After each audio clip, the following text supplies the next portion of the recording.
going to get to recap some pretty exciting news about Austin. You and I made a challenge last week about the news, about reporting of the numbers. We're going to get to talk about that in a minute, as well as some other pretty exciting things that are going on in Austin. But, it just keeps rolling and rolling, doesn't it? Yes, it does.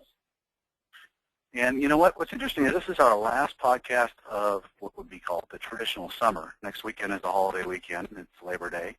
And I don't know, it's going to slow down. What do you think? You think it's going to slow down after we get into September? It's been super busy so far down here. I suspect it's the same where you are. Absolutely. And I think because we don't have any of that traditional inclement weather where it starts to change, the kids go back to school.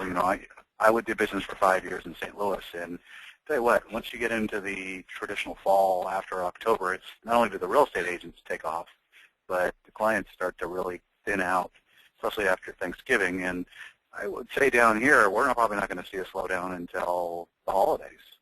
If then, it may slow down just slightly. Wow, I think it's going to be the same here. I know a lot of people are excited that the school started today. I know lots of moms are out there thinking, oh my God, they're all finally in, saving hundreds of dollars on care. Right. Well, and what's interesting about when kids go back to school, and then we'll get into the news after this, is there is that lull in most markets where it picks up a little bit of a pause in late August. People go on vacation. They want to get the last little bit of fun for the family, and they have to get all the school supplies and clothes for the children that are going back to school. And then after you turn the corner on Labor Day, unless you've got a reason for it to slow down, I think we're going to see the Austin real estate market just continue on its very quick pace. Well, I hope so. Certainly is strong everywhere we look. Yeah, let's talk about it. Last week I put a stake in the ground and I said we're going to be up at least 20%. Well, thank God I'm going to get you buying me a drink at some point, because the number did come out for July. Year-over-year increase was up 20%. And that's a pretty strong increase because the market wasn't in poor shape a year ago. And it just continues to get stronger and stronger. And the title of the first article is that the real estate is hotter even, than the weather, if you will. And what they talk about is the driver for our market being job creation, in-migration of executives, professionals, and I know we're going to probably touch on that a little bit today when we talk a little bit about what's driving some of the downtown dynamics. And the net result is number of sales are up, median prices up, days on market and inventory are down.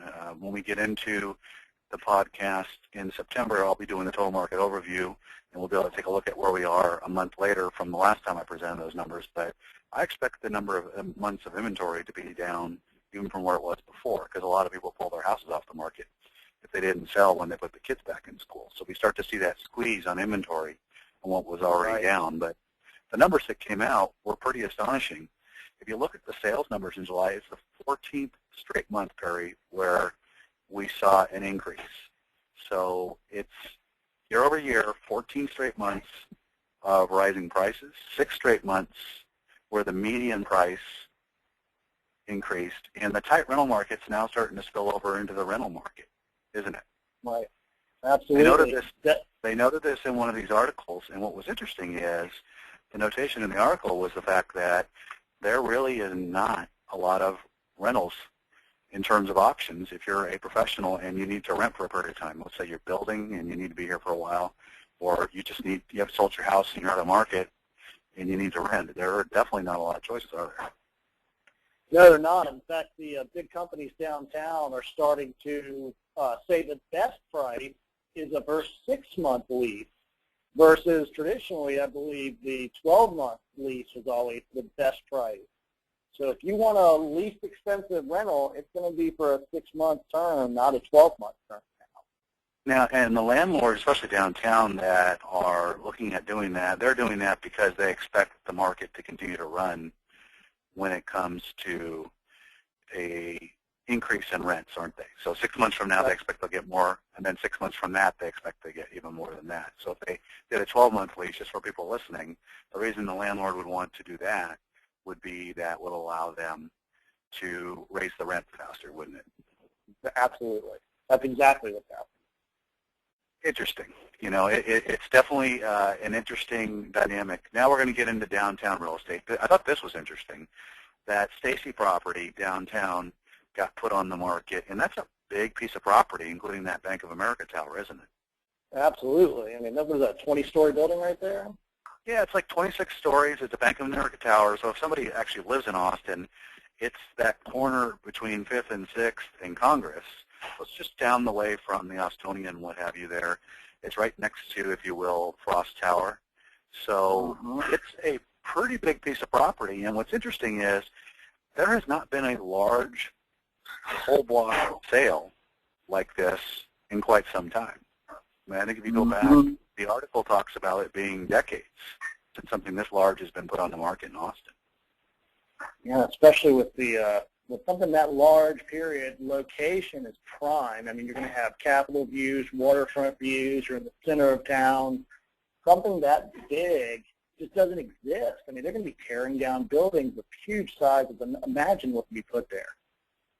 Yeah, what's interesting is I think what you're going to see is that this will appeal to some combination of an institutional / redevelopment entity and maybe an institution that's working with somebody who's doing development. But this was actually owned by somebody that originally discussed doing a redevelopment of this property long term, and then I don't know why they decided not to. Have you heard any scuttlebutt about why they decided not to? You can go up 40 stories nowadays with 2.6 acres. You can put a lot more space that's on there now. Yeah, We've got 260,000 square feet in one while it building. says that the 26-story tower, you know, that Bank of America tower is a pretty big tower, you certainly could see, because if you look at the graphic, it's on the right side of the slide, they could redevelop that by taking out the garage, the annex building, and sort of the whole drive-through site and reconfiguring it and actually putting another even larger tower there, I would think. Great location. And it's right next to Frost Tower. And Frost Tower's been up for almost, 12 years? Still a little more than a decade it's been up. So it's been a long time since already. Yeah, I think it's been 10, 12 years, something like that. I remember when I first moved to Austin when that thing went up, people were astonished at how the skyline changed. Now it's changed, and this is a good segue for our next piece.